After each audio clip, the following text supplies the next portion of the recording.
Praise Lord प्रभु Jesus ख्रीष्ट मधुमय नाम ए प्रभात कार्यक्रम को निरीक्षण करुवा प्रत्येक को ख्रीष्टीय नमस्कार ज्ञापन करे।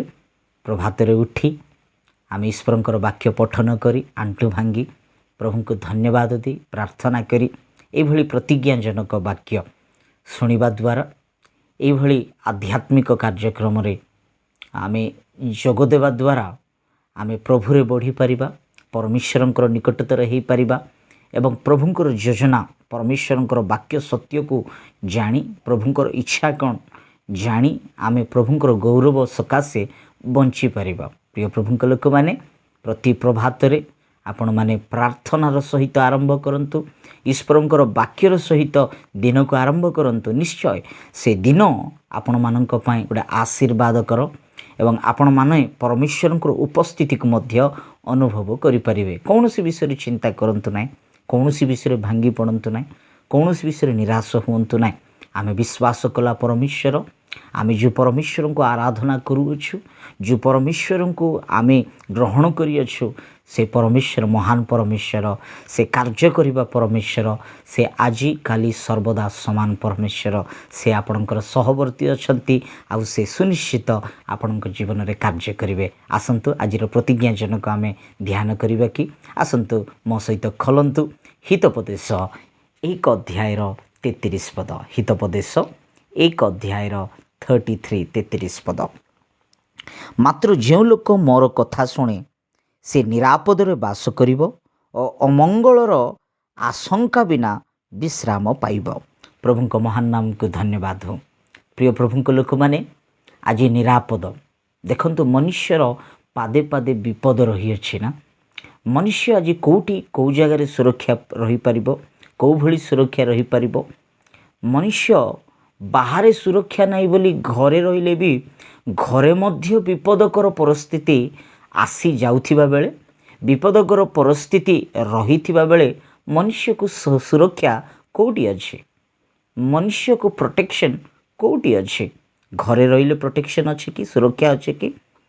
आमे समस्ते जानी छे, आमे समस्ते न्यूज़ रे मध्य पेपर रे मध्य सोशल मीडिया रे देखु अच्छे जे गत दिन मानक मध्य केरला राज्यर वायनाड रे गोटे विषादकर घटना घटीगला जे कि केही मध्य भावी नथिले, केही मध्य जानी नथिले, टिके भी काहाको भनक नथिला जे एभली गोटे दुर्घटना घटिबो बोली।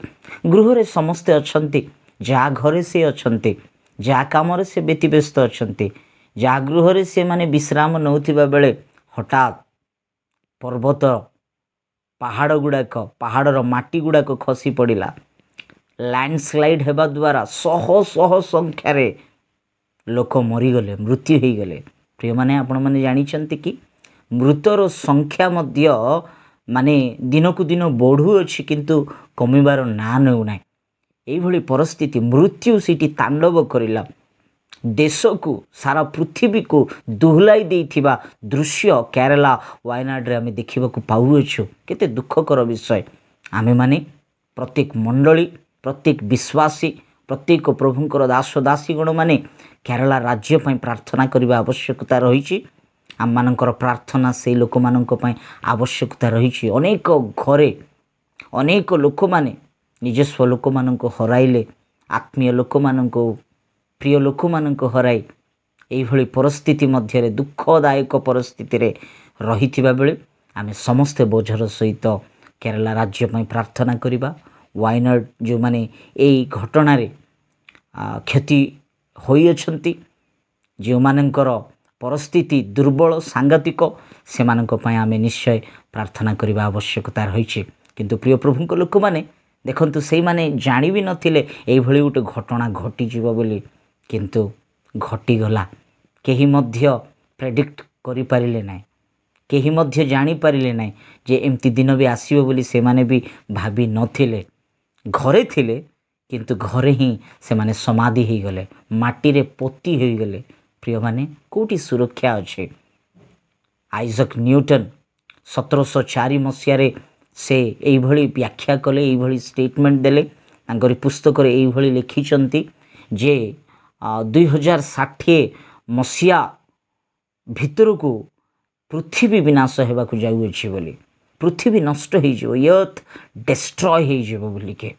ହଁ, ଏଇଭଳି ଅନେକ ବୈଜ୍ଞାନିକମାନେ, ଏଇଭଳି ଅନେକ ପଣ୍ଡିତମାନେ, ଅନେକ ଫିଲୋସଫର୍ସ ମାନେ ସେମାନେ କହୁଅଛନ୍ତି ଯେ ପୃଥିବୀ ଗୋଟେ ଦିନ ବିନାଶ ହେବାକୁ ଯାଉଅଛି। ସେମାନେ ନ କହିବା ପୂର୍ବରୁ ପବିତ୍ର ଶାସ୍ତ୍ର ବାଇବେଲ ଅଲରେଡ଼ି କହିସାରିଛି ଯେ ପୃଥିବୀ ଗୋଟେ ଦିନ ନଷ୍ଟ ହେବ, ବିନାଶ ହେବ, ମନୁଷ୍ୟର ଜ୍ଞାନ ଲୋପ ପାଇବ, ମନୁଷ୍ୟର ଜ୍ଞାନ ଦୁର୍ବଳ ହେବ, ମନୁଷ୍ୟର ଜ୍ଞାନ ରକ୍ଷା କରିପାରିବ ନାହିଁ।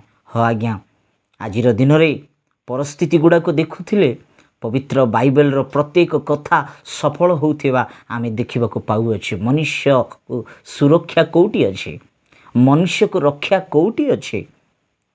ସେଇଥିପାଇଁ ସେ ମଝିରେ ଇସ୍ରୋ ସଂସ୍ଥାର ବୈଜ୍ଞାନିକ ପ୍ରଶାନ୍ତ ଧାୱନ ଏଇଭଳି ସେ କହୁଥିଲେ ଯେ ଆଉ କିଛି ଅଳ୍ପ ଦିନ ହିଁ ଆମେ ଏ ପୃଥିବୀରେ ବାସ କରିପାରିବା, ତାପରେ ପୃଥିବୀ ନଷ୍ଟ ହୋଇଯିବ ବୋଲି ଇସ୍ରୋ ସଂସ୍ଥାର ବୈଜ୍ଞାନିକ, ଭାରତ ଦେଶର ବୈଜ୍ଞାନିକମାନେ ମଧ୍ୟ ଏଇଭଳି କହୁଥିବା ଆମେ ଦେଖିବାକୁ ପାଉଅଛୁ। କେବଳ ତାହା ନୁହଁ ପ୍ରିୟ ପ୍ରଭୁଙ୍କ ଲୋକମାନେ, ବୈଜ୍ଞାନିକମାନେ ଅନୁସନ୍ଧାନ କରୁଛନ୍ତି, ରିସର୍ଚ୍ଚ କରୁଛନ୍ତି ଯେ ଆମେ କେଉଁଠି ସୁରକ୍ଷାରେ ରହିପାରିବା ବୋଲିକି। ସେଥିପାଇଁ ସେମାନେ ମଙ୍ଗଳ ଗ୍ରହରେ ମଧ୍ୟ, ମାର୍ସରେ ମଧ୍ୟ ଯିବା ପାଇଁ ପ୍ଲାନିଂ କରୁଥିବା ଆମେ ଦେଖିବାକୁ ପାଉଅଛୁ। କିଏ ତ ଚନ୍ଦ୍ରମଣ୍ଡଳରେ ଯାଇକି ବାସ କରିହେବ, ଚନ୍ଦ୍ରମଣ୍ଡଳରେ ମଣିଷ ରହିବ କି ନାହିଁ ବୋଲିକି ରିସର୍ଚ୍ଚ ମଧ୍ୟ ଚାଲିଥିବା ଆମେ ଦେଖିବାକୁ ପାଉଅଛୁ। ଚନ୍ଦ୍ରମଣ୍ଡଳରେ ସୁରକ୍ଷା ଅଛି କି? ମଙ୍ଗଳ ଗ୍ରହରେ ସୁରକ୍ଷା ଅଛି କି? ମାର୍ସରେ ସୁରକ୍ଷା ଅଛି କି? ଅନ୍ୟ ଗ୍ରହରେ କୌଣସି ସୁରକ୍ଷା ରହିଛି କି? ପ୍ରିୟ ପ୍ରଭୁଙ୍କ ଲୋକମାନେ, ମନୁଷ୍ୟକୁ ସୁରକ୍ଷା କେଉଁଠି ଜାଣିଛନ୍ତି? ମନୁଷ୍ୟକୁ ସୁରକ୍ଷା ସେବେ ଆସିବ, ମନୁଷ୍ୟକୁ ସୁରକ୍ଷା ସେବେ ମିଳିବ ଯେବେ କି ମନୁଷ୍ୟ ପରମେଶ୍ୱରଙ୍କର କଥା ଶୁଣିବା ଆରମ୍ଭ କରିବ, ମନୁଷ୍ୟ ପ୍ରଭୁଙ୍କର କଥା ବଶୀଭୂତ ହେବା ଆରମ୍ଭ କରିବ। ସେଇ କଥା ହିଁ ଜ୍ଞାନୀ ସଲୋମନ ହିତୋପଦେଶ 1:33 ଏଇଭଳି କହୁଅଛନ୍ତି, ଯେଉଁ ଲୋକ ମୋର କଥା ଶୁଣେ ସେ ନିରାପଦରେ ବାସ କରିବ, ନିରାପଦରେ ବାସ କରିବ। ପ୍ରିୟ ପ୍ରଭୁଙ୍କ ଲୋକମାନେ, ପ୍ରଭୁଙ୍କର କଥା ଶୁଣିଲେ ନିରାପଦରେ ବାସ କରିବେ। ଆଜି କେବଳ ଏ ପୃଥିବୀ ଧ୍ୱଂସ ହେବ, ଏଇ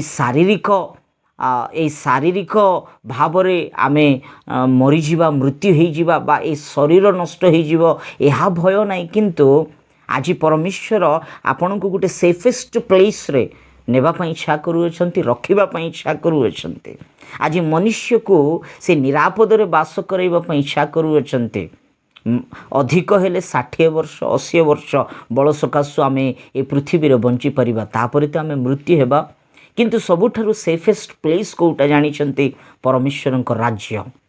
ୟେସ୍, ପ୍ରଭୁ ଯୀଶୁ 2000 ବର୍ଷ ପୂର୍ବେ ଜଗତ ମଧ୍ୟରେ ଆସି ସକଳ ମାନବ ଜାତିର ପାପର ପ୍ରାୟଶ୍ଚିତ କାଲବରୀ କ୍ରୁଶରେ ସେ କଲେ, ନେଲେ, ସେ ବଳିଦାନ ହେଲେ ଏବଂ ସେ କବର ପ୍ରାପ୍ତ ହୋଇ 3 ଦିନ ପରେ ପୁନରୁତ୍ଥିତ ହେଲେ, ଉଠିଲେ, ଆଉ ସେ ସ୍ୱର୍ଗ ଆରୋହଣ କଲେ। ଆଉ ସେ ସ୍ୱର୍ଗ ଯିବା ପୂର୍ବରୁ ଆପଣା ଲୋକମାନଙ୍କୁ କହିଅଛନ୍ତି, ମୁଁ ତୁମମାନଙ୍କୁ ଗୃହ ପ୍ରସ୍ତୁତ କରିବା ପାଇଁ ଯାଉଅଛି, ମୁଁ ତୁମମାନଙ୍କ ପାଇଁ ରାଜ୍ୟ ପ୍ରସ୍ତୁତ କରିବା ପାଇଁ ଯାଉଅଛି, ସେଇ ଗୃହ ପ୍ରସ୍ତୁତ କରିବା ପାଇଁ ଯାଉଅଛି। ଆଉ ମୁଁ ଦ୍ୱିତୀୟ ଥର ଆସିବି। ସେହି ସମୟରେ ଯେଉଁମାନେ ପ୍ରସ୍ତୁତ ଅଛନ୍ତି, ଯେଉଁମାନେ ମୋତେ ବିଶ୍ୱାସ କରୁଅଛନ୍ତି, ଯେଉଁମାନେ ମୋର କଥାରେ ବଶୀଭୂତ ହୋଇଅଛନ୍ତି, ଯେଉଁମାନେ ମୋର ଆଜ୍ଞାକୁ ପାଳନ କରୁଅଛନ୍ତି, ସେମାନଙ୍କୁ ମୁଁ ମୋ ରାଜ୍ୟରେ ନେବି, ସେଇ ଗୃହରେ ସେମାନଙ୍କୁ ବସତି କରାଇବି ବୋଲି ପରମେଶ୍ୱର କଥା ଦେଇଅଛନ୍ତି। ପ୍ରିୟମାନେ, ଆଉ ପରମେଶ୍ୱର ଯଦି କଥା ଦେଇଅଛନ୍ତି, ପରମେଶ୍ୱର ଯଦି କହିଅଛନ୍ତି, ପ୍ରଭୁଙ୍କର କଥା, ପରମେଶ୍ୱରଙ୍କର ବାକ୍ୟ ସୁନିଶ୍ଚିତ ସଫଳ ହେବ। ପ୍ରଭୁଙ୍କର ଆକାଶମଣ୍ଡଳ ଲୋପ ପାଇବ, କିନ୍ତୁ ଈଶ୍ୱରଙ୍କର ବାକ୍ୟ ତଦାପି ଲୋପ ହେବ ନାହିଁ। ପ୍ରିୟମାନେ, ପ୍ରଭୁ ଯଦି କହିଛନ୍ତି ସେ ସୁନିଶ୍ଚିତ କରିବେ। ଆଜି ମନୁଷ୍ୟ ରକ୍ଷା ପାଇବା ପାଇଁ ଅନେକ ଚେଷ୍ଟା କରୁଅଛି, କିନ୍ତୁ ମନୁଷ୍ୟ ରକ୍ଷା ପାଇବାକୁ ହେଲେ ମନୁଷ୍ୟ ପ୍ରଭୁଙ୍କ ନିକଟରେ, ସତ୍ୟମୟ ପରମେଶ୍ୱରଙ୍କ ନିକଟରେ, ସେ ଜୀବିତ ପରମେଶ୍ୱରଙ୍କ ନିକଟରେ ଆସିବାକୁ ପଡ଼ିବ, ତାଙ୍କରି କଥା ଶୁଣିବାକୁ ପଡ଼ିବ। ପ୍ରଭୁ କହିଲେ, ମୋ ପଥ, ମୋ ସତ୍ୟ, ମୋ ଜୀବନ, ମୋ ଦେଇ ନ ଗଲେ କେହି ପିତାଙ୍କ ନିକଟରେ ଯାଇପାରିବ ନାହିଁ। ପ୍ରିୟ ପ୍ରଭୁଙ୍କ ଲୋକମାନେ, ପ୍ରଭୁ ଯୀଶୁ ସେ ଜୀବନ ଅଟନ୍ତେ, ସେ ଆପଣଙ୍କୁ ଅନନ୍ତ ଜୀବନ ଦେବା ପାଇଁ ଚାହୁଁଅଛନ୍ତି। ଆପଣଙ୍କୁ ସେ ନିତ୍ୟ ରାଜ୍ୟ ଦେବା ପାଇଁ ଚାହୁଁଅଛନ୍ତି। ଯଦି ଆପଣ ତାଙ୍କଠାରେ ଆସିପାରିବ, ଯୁଗେ ଯୁଗେ ଆପଣ ସୁରକ୍ଷିତ ଜାଗାରେ ରହିବ। ଆଉ ଯେଉଁ ପରମେଶ୍ୱର ଯେଉଁ ନିରାପଦ ସ୍ଥାନରେ ବସତି ଦେବା ପାଇଁ ଇଚ୍ଛା କରୁଅଛନ୍ତି, ବାସ କରାଇବା ପାଇଁ ଇଚ୍ଛା କରୁଅଛନ୍ତି, ସେ ରାଜ୍ୟରେ ରୋଗ ନାହିଁ, ସେ ରାଜ୍ୟରେ ସମସ୍ୟା ନାହିଁ, ତାଙ୍କରି ରାଜ୍ୟରେ ଭୋକ ନାହିଁ, ତାଙ୍କରି ରାଜ୍ୟରେ ଶୋଷ ନାହିଁ, ତାଙ୍କରି ରାଜ୍ୟରେ ଅନ୍ଧକାର ନାହିଁ। ପ୍ରିୟ ପ୍ରଭୁଙ୍କ ଲୋକମାନେ, ତାଙ୍କରି ରାଜ୍ୟ ଆନନ୍ଦମୟ ରାଜ୍ୟ, ତାଙ୍କରି ରାଜ୍ୟ ଶାନ୍ତିକର ରାଜ୍ୟ। ସେ ରାଜ୍ୟରେ ଆପଣ ଯିବା ପାଇଁ ପ୍ରସ୍ତୁତ ଅଛନ୍ତି କି? ଆଜି ମନୁଷ୍ୟ ଏ ଜଗତ ମଧ୍ୟରେ ସୁରକ୍ଷିତ ଭାବରେ ରହିବା ପାଇଁ ସୁରକ୍ଷାକୁ ଏକ୍ସପେକ୍ଟ କରୁଥିବା ଏହି ମନୁଷ୍ୟ ଆଜି ଯଦି ମୃତ୍ୟୁ ହୋଇଯିବା, ଅପରିବର୍ତ୍ତନ ଜୀବନ କାଟି, ପ୍ରଭୁଙ୍କ ଠାରୁ ଦୂରୀକୃତ ଜୀବନ କାଟି, ପାପରେ ଜୀବନଯାପନ କରି ଯଦି ଆମେ ଏ ଜଗତରେ ମୃତ୍ୟୁ ହୋଇଯିବା, ଅନନ୍ତ ନର୍କକୁ ଯିବା। ସେଇ ନର୍କରେ ଦନ୍ତର କିଡ଼ିମିଣି, ଅଗ୍ନି ଲିଭିବ ନାହିଁ, ପୋକ ମରିବ ନାହିଁ। ସେଇ ଜାଗାରେ ଭୟଙ୍କର ନିର୍ଯାତନା, ଭୟଙ୍କର ଯନ୍ତ୍ରଣା, କଷ୍ଟ, ସେଇ ଜାଗାରୁ କେହି ମଧ୍ୟ ରକ୍ଷା କରିପାରିବେ ନାହିଁ, କେହି ମଧ୍ୟ ରକ୍ଷା ପାଇପାରିବେ ନାହିଁ। ସମୟ ଥିଲାବେଳେ ପରମେଶ୍ୱରଙ୍କ ନିକଟକୁ ଆସନ୍ତୁ, ପରମେଶ୍ୱରଙ୍କର କଥାକୁ ଶୁଣନ୍ତୁ, ପ୍ରଭୁଙ୍କୁ ଭୟ କରନ୍ତୁ, ପ୍ରଭୁଙ୍କୁ ପ୍ରେମ କରନ୍ତୁ। ସେ ସତ୍ୟମୟ ପରମେଶ୍ୱର ପ୍ରଭୁ ଯୀଶୁଙ୍କୁ ଚିହ୍ନନ୍ତୁ, ଜାଣନ୍ତୁ। ସେ ପରିତ୍ରାଣକର୍ତ୍ତାଙ୍କୁ ଆପଣ ହୃଦୟ ସମର୍ପଣ କରନ୍ତୁ। ଆପଣ ହୃଦୟରେ ପ୍ରଭୁ ଯୀଶୁଙ୍କୁ ଆହ୍ୱାନ କରନ୍ତୁ, ପାପ କ୍ଷମା କରନ୍ତୁ, ପ୍ରାର୍ଥନା କରନ୍ତୁ, ପାପକୁ ସ୍ୱୀକାର କରନ୍ତୁ, ପାପକୁ ପରିତ୍ୟାଗ କରନ୍ତୁ ଏବଂ ପ୍ରଭୁଙ୍କ ବାକ୍ୟ ନିକଟକୁ ଆସନ୍ତୁ। ନିଶ୍ଚୟ ସେ ଆପଣଙ୍କୁ ଆଶୀର୍ବାଦ କରିବେ, ନିଶ୍ଚୟ ସେ ଆପଣଙ୍କ ଜୀବନରେ କାର୍ଯ୍ୟ କରିବେ। ହଁ, ଯଦି ଏ ଜଗତରେ ଅନେକ ଲୋକ ଆପଣଙ୍କୁ ମାରିଦେବୁ, ଆପଣଙ୍କୁ କ୍ଷତି କରିବୁ, ଆପଣଙ୍କୁ ନଷ୍ଟ କରିବୁ, ଆପଣଙ୍କୁ ଦୁଃଖ ଦେବୁ, ଆପଣଙ୍କୁ ବିପଦରେ ପକାଇବୁ ବୋଲି ଅନେକ ଲୋକ ୱାର୍ଣ୍ଣିଂ ଦେଉଛନ୍ତି। ବୋଧେ କେସ୍ କଲେ, କୋର୍ଟରେ ବୁଲୁଛ, ଚାରିଆଡ଼େ ବିପଦ ଆପଣଙ୍କୁ ଘେରି ଦେଇଛି ବୋଧେ। ଭୟ କରନ୍ତୁ ନାହିଁ। Trust in the word of God. ପ୍ରଭୁଙ୍କର ବାକ୍ୟକୁ ବିଶ୍ୱାସ କରନ୍ତୁ, ପ୍ରଭୁଙ୍କ ଠାରେ ସମର୍ପିତ ହୁଅନ୍ତୁ, ପ୍ରଭୁଙ୍କ ଠାରେ ଭରସା ରଖନ୍ତୁ। ସେ ପ୍ରଭୁ ନିଶ୍ଚୟ ଆପଣଙ୍କୁ ସୁରକ୍ଷା ଦେବେ, ସେ ପରମେଶ୍ୱର ନିଶ୍ଚୟ ଆପଣଙ୍କୁ ରକ୍ଷା କରିବେ। ଯୋସେଫଙ୍କୁ ରକ୍ଷା କଲା ପରମେଶ୍ୱର, ମଶାଙ୍କୁ ରକ୍ଷା କଲା ପରମେଶ୍ୱର, ପିତରଙ୍କୁ ରକ୍ଷା କଲା ପରମେଶ୍ୱର, ପାଉଲଙ୍କୁ ଉଦ୍ଧାର କଲା ପରମେଶ୍ୱର। ସେହି ପରମେଶ୍ୱର ଆଜି ବି ଜୀବିତ। ନିଶ୍ଚୟ ଆପଣଙ୍କ ପକ୍ଷରେ ସେ ରହି କାର୍ଯ୍ୟ କରିବେ। ଇସ୍ରାଏଲ ପକ୍ଷରେ ରହି ସେ ଯୁଦ୍ଧ କଲା ପରମେଶ୍ୱର, ସେ ଆଜି ବି ଜୀବିତ। ଆପଣଙ୍କ ପକ୍ଷରେ ସେ ଠିଆ ହେବେ, ଆପଣଙ୍କୁ ବିଜୟ ଦେବେ, ନିଶ୍ଚୟ ଆପଣଙ୍କ ଜୀବନର ମହତ୍ କାର୍ଯ୍ୟ କରିବେ। ଏ ବାକ୍ୟ ଦ୍ୱାରା ପ୍ରଭୁ ପ୍ରତ୍ୟେକଙ୍କୁ ଆଶୀର୍ବାଦ କରନ୍ତୁ। ଆମେନ୍। ଆସନ୍ତୁ ଚକ୍ଷୁ ବନ୍ଦ କରିବା, ପ୍ରାର୍ଥନା କରିଯିବା। ସକଳ ମହିମା ଗୌରବ ପାଇବା ଏକମାତ୍ର ପରମେଶ୍ୱର, ଏ ପ୍ରଭାତରେ ତୁମର ଜୀବନ୍ତ ବାକ୍ୟ ଦେଇ ଆମମାନଙ୍କ ସହିତ ତୁମେ କଥା ହୋଇଥିବା ଲାଗି ତୁମକୁ ଧନ୍ୟବାଦ ଦେଉଛୁ। ଏ ସମୟରେ ପ୍ରଭୁ ଯେତେ ପ୍ରିୟମାନେ ପ୍ରଭୁ ଏ ଆଜି ଦିନ ପରମେଶ୍ୱରଙ୍କ ଦାନ କାର୍ଯ୍ୟକ୍ରମକୁ ନିରୀକ୍ଷଣ କରୁଅଛନ୍ତି, ପ୍ରତ୍ୟେକଙ୍କୁ ତୁମେ ଆଶୀର୍ବାଦ କର। ପ୍ରଭୁ ଆଜିର ବାକ୍ୟ ଅନୁସାରେ ତୁମରି କଥା ଶୁଣି ଯେଉଁମାନେ ତୁମରି ବାକ୍ୟକୁ ପାଳନ କରନ୍ତି ସେଇମାନେ ଧନ୍ୟ। ପ୍ରଭୁ ଯେଉଁମାନେ ବାକ୍ୟକୁ ଧ୍ୟାନ କରନ୍ତି, ପଠନ କରନ୍ତି, ଯେଉଁମାନେ ଈଶ୍ୱରଙ୍କର ବାକ୍ୟକୁ ପାଳନ କରନ୍ତି, ସେମାନେ ହିଁ ତୁମରି ମହିମା ଦେଖିପାରିବେ, ସେମାନେ ହିଁ ତୁମରି ରାଜ୍ୟରେ ପ୍ରବେଶ କରିପାରିବେ। ଯେଉଁମାନେ ପରମେଶ୍ୱରଙ୍କର ବାକ୍ୟକୁ ପାଳନ କରୁନାହାନ୍ତି, ସେମାନେ ଈଶ୍ୱରଙ୍କୁ ପ୍ରେମ କରୁନାହାନ୍ତି। ହଁ ପ୍ରଭୁ, ଆଜି ମୁଖରେ ପ୍ରଭୁ ପ୍ରଭୁ ବୋଲି ଅନେକ ଲୋକ ସମାଦର କରୁଛନ୍ତି, କିନ୍ତୁ ସେମାନଙ୍କର ହୃଦୟ ପରମେଶ୍ୱରଙ୍କ ଠାରୁ ଦୂରେଇ ଚାଲିଯାଇଛି। ଆଜି ଯେତେ ଜଣ ପ୍ରଭୁଙ୍କ ଠାରୁ, ତୁମ ଉପସ୍ଥିତିରୁ, ତୁମରି ସନ୍ନିଧାନରୁ, ତୁମରି ମନ୍ଦିରରୁ ପ୍ରଭୁ ତୁମଠାରୁ ଦୂରେଇ ଚାଲି ଯାଇଛନ୍ତି, ପ୍ରତ୍ୟେକଙ୍କୁ ତୁମେ ସ୍ପର୍ଶ କର ପିତା। ଏ ପ୍ରଭାତରେ ପ୍ରତ୍ୟେକଙ୍କ ଜୀବନରେ ତୁମେ କାର୍ଯ୍ୟ କର। ପଥରମୟ ହୃଦୟ, କଠିନମୟ ହୃଦୟକୁ ତରଳାଉ ଯୀଶୁଙ୍କ ନାମରେ। ପ୍ରଭୁ ପ୍ରତ୍ୟେକଙ୍କ ଜୀବନରେ ଆଶ୍ଚର୍ଯ୍ୟ କାର୍ଯ୍ୟ କର ପ୍ରଭୁ। ଏ ସମୟରେ ପ୍ରଭୁ ପ୍ରତ୍ୟେକଙ୍କୁ ଓ ପ୍ରଭୁ ତୁମେ ସ୍ପର୍ଶ କର। ବିଶେଷ ଭାବରେ ଆମେ ପ୍ରାର୍ଥନା କରୁଅଛୁ କେରଳ ଓ ପ୍ରଭୁ ୱାଇନାଡ଼ ପାଇଁ। ଓ ପ୍ରଭୁ ଯେତେ ଜଣ ପ୍ରଭୁ କ୍ଷତି ହୋଇଅଛନ୍ତି, ଯେତେ ଜଣ ଦୁଃଖ ପରିସ୍ଥିତିରେ ଅଛନ୍ତି, ପ୍ରତ୍ୟେକଙ୍କୁ ସାନ୍ତ୍ୱନା ଦିଅ।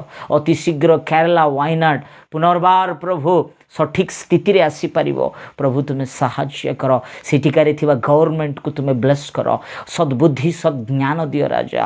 ଓ ଭଲେଣ୍ଟିୟର୍ସ ମାନଙ୍କୁ ତୁମେ ସହବର୍ତ୍ତୀ ରୁହ ପ୍ରଭୁ। ଯେତେ ଜଣ ବି ୱାଇନାଡ଼ ରିଲିଫ୍ କ୍ୟାମ୍ପରେ ଅଛନ୍ତି, ଯେତେ ଜଣ ବି ସାହାଯ୍ୟ ସହଯୋଗିତା କରୁଅଛନ୍ତି ପ୍ରଭୁ ପ୍ରତ୍ୟେକଙ୍କୁ ତୁମେ ଆଶୀର୍ବାଦ କର। ଏ ସମୟରେ ପ୍ରଭୁ ଆମର ଓଡ଼ିଶା ରାଜ୍ୟକୁ ତୁମେ ଆଶୀର୍ବାଦ କର, ଓଡ଼ିଶାର ଶାସନକର୍ତ୍ତାମାନଙ୍କୁ ତୁମେ ଆଶୀର୍ବାଦ କର। ପ୍ରାର୍ଥନା କରୁଅଛୁ ରାଜା ପ୍ରତ୍ୟେକ ମଣ୍ଡଳୀକୁ ତୁମେ ଆଶୀର୍ବାଦ କର।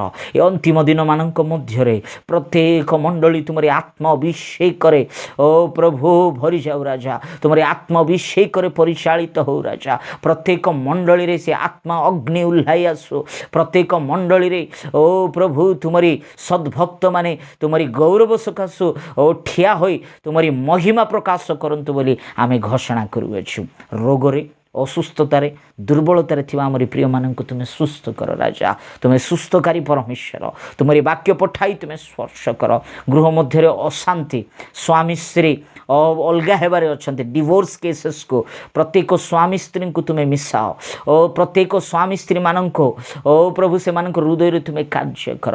ଯେତେ ଜଣଙ୍କର ଚାକିରି ନାହିଁ, ଯେତେ ଜଣ ପ୍ରଭୁ ଦୁର୍ବଳ ପ୍ରଭୁ ଅସହାୟ ପରିସ୍ଥିତି ମଧ୍ୟରେ ଅଛନ୍ତି, ପ୍ରତ୍ୟେକଙ୍କ ଜୀବନରେ ତୁମେ କାର୍ଯ୍ୟ କର ରାଜା। ତୁମେ ଅତି ଶୀଘ୍ର ଆସୁଅଛ ତୁମରି ଆଗମନ ପାଇଁ ପ୍ରସ୍ତୁତ ହୋଇ ପବିତ୍ର ଜୀବନଯାପନ କରି ତୁମରି ବାକ୍ୟକୁ ପାଳନ କରି ତୁମରି ଗୌରବ ତୁମରି ମହିମାର୍ଥେ ଗୋଟେ ସାକ୍ଷୀ ସ୍ୱରୂପ ଜୀବନ କାଟି ପାରିବୁ ପ୍ରଭୁ। ପ୍ରତ୍ୟେକଙ୍କୁ ଆମମାନଙ୍କୁ ତୁମେ ଦୟା ଅନୁଗ୍ରହ ପ୍ରଦାନ କର, ସାହାଯ୍ୟ କର ବୋଲି ସକଳ ମହିମା ଗୌରବ ଆମେ ତୁମକୁ ଦେଇ ଆମରି ପ୍ରିୟ ପ୍ରତ୍ୟେକଙ୍କୁ ତୁମରି ହସ୍ତରେ ସମର୍ପଣ କରି ତୁମକୁ ମହିମା ତୁମରି ହିଁ ଗୌରବ କରୁ କରୁ ପ୍ରତ୍ୟେକ ଜୀବନରେ ତୁମେ ଆଶ୍ଚର୍ଯ୍ୟ କାର୍ଯ୍ୟ କରିଥିବା ଲାଗି ଆମେ ଧନ୍ୟବାଦ ସ୍ତୁତି ଅର୍ପଣ କରୁ କରୁ ଏହି ନିବେଦନ, ଏହି ପ୍ରାର୍ଥନା ପ୍ରଭୁ ଯୀଶୁଖ୍ରୀଷ୍ଟଙ୍କ ମଧୁମୟ ନାମରେ ମାଗୁଅଛୁ। Amen, amen, amen. May God bless you. ପ୍ରଭୁ ଆପଣମାନଙ୍କୁ ଆଶୀର୍ବାଦ କରନ୍ତୁ। Have a blessed day.